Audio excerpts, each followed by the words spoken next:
remember the moment you were captured by the Nazis? Oh, very, very clear, because it was after 2 years in hiding.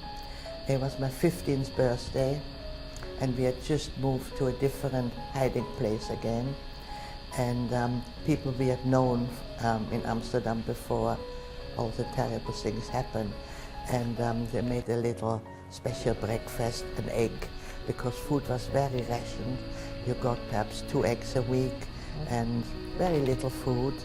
And we were sitting down to breakfast, and there was a knock on the door in the morning. So the morning was always safe. There was a milkman or somebody.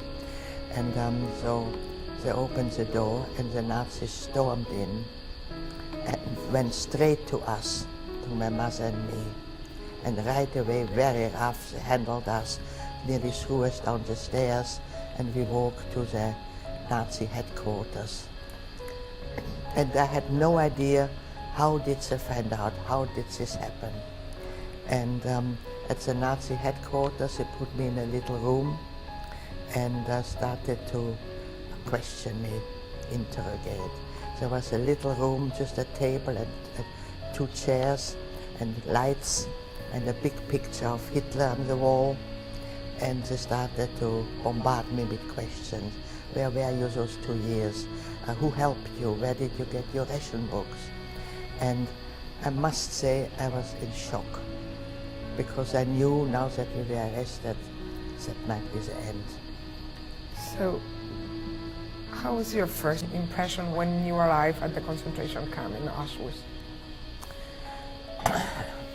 Well, we were in these cattled trains, you know, really with no convenience, we had to stand most of the time. There was no air, no food, no toilets. So it was really terrible, a terrible, terrible journey. And then eventually it was a lovely May day, the doors were thrown open, and we realized we were in Auschwitz. How long it was The journey was 3-4 days. Oh, okay. So starving, filthy, not going to the toilet, you know, it was an unbelievable mess. So from relatively luxury, been hiding, at that time I thought it was bad, but of course this was just much, much, much worse. So it went worse, worse, worse all the time. What was the most difficult thing you experienced during the time you were at the concentration camp? The worst thing? The worst thing was that there were selections all the time, meaning that people who had become too thin or too weak, or the Nazis just didn't like their whatever selections. So once a week we were full of lice, and once a week we were deloused. So we went to a shower, and we came out of the shower naked, and there was a Nazi standing, and the camp doctor, Dr. Mengele, you might have heard his name, he was there to decide who was going to die and who was going to live. And a selection was taking place. And so naked we had to parade in front of him. We had to turn around, looked at you, and then he said this side or this side. And I passed. When my mother followed behind me, she went to the wrong side. About 40 of our Dutch transport women were taken out to be gassed. So I ran to her, wanted to say goodbye to her at least, but I was beaten with a big stick over my back, and we were separated. And then those naked women walked outside, and I thought, well, that is it, I've lost my mother. And that was the last time you saw her? At that time, yes, we were about, you know, we didn't know what month it was, what every day it was all the same. Perhaps it was 2 months afterwards, 3 months, I'm not sure. She was not killed, and we were reunited. Oh, okay. And that was, of course, a miracle. And you know, people very often ask you, how did you survive? And I said, there were many, many little things that in normal life you would say, it's nothing special. but it was definitely miracles that definitely helped me to survive. It was almost impossible to survive. Well, we were not meant to. Right. The idea was that we will work for a little bit, and then, or we get illnesses, typhus, cholera, dysentery, or just starving from not enough food, and then you couldn't work anymore, so you were no use anymore, and you were killed, or you just died.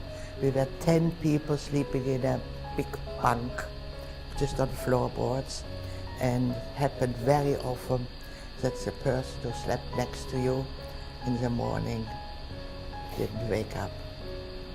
So you were sleeping next to a body. Oh God. Were you reunited with your father and brother?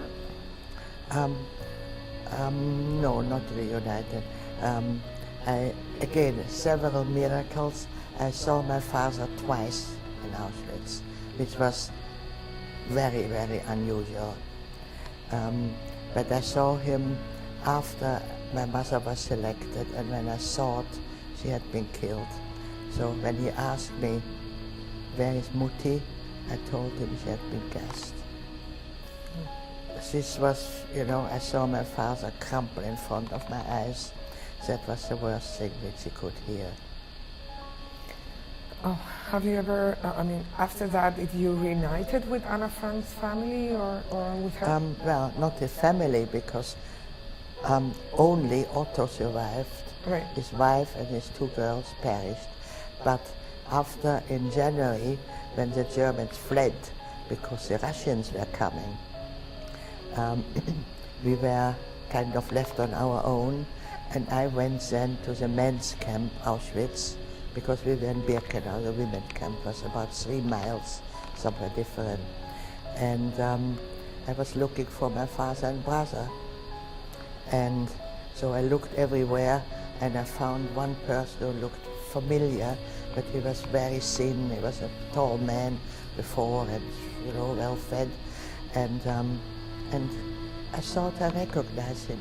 And I went to him and I said, "Sing, I know you." He said, "Yes, I'm Otto Frank."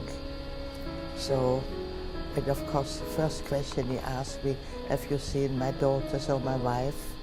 And I hadn't seen them. I didn't know they were arrested. I had no idea, of course. And I asked him if he had seen my father and my brother, and he said yes, but they were evacuated with the Germans before the Russians came. That was January, end of January, and I really assumed the war will be finished very soon and we will be reunited again. Well, did you lost faith at some point? Yeah, good question. The only thing what we could do was pray for God to stop these atrocities. And everybody prayed, but God didn't stop it. So when I came out of the camp and when I've heard that I'd lost my father and my brother and many, many other family members, I lost my faith in God, but as well, and just perhaps even worse, in humanity.